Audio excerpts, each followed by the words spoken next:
नेपाळमध्ये अडकलेल्या नागपूरच्या 106 पर्यटकांची सुखरूप सुटका झाली आहे। मुख्यमंत्री देवेंद्र फडणवीस यांच्या तत्परतेने पर्यटकांचा परतीचा प्रवास सुरू झालाय। नागपूरचे सर्व प्रवासी काठमांडूहून दानापूरसाठी निघालेत। नेपाळचे खासदार संदीप राणा यांनी त्यांना स्थानिक 4 मिनी बस करून दिल्यात।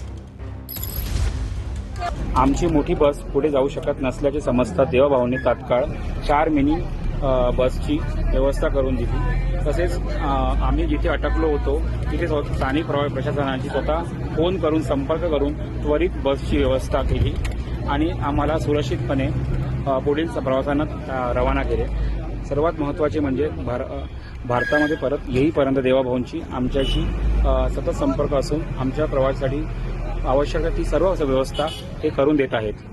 अशा कठीण प्रसंगी स्वतः लक्ष देऊन मदतीचा हात दिल्याबद्दल देवाभाऊचा खूप मनपूर्वक धन्यवाद।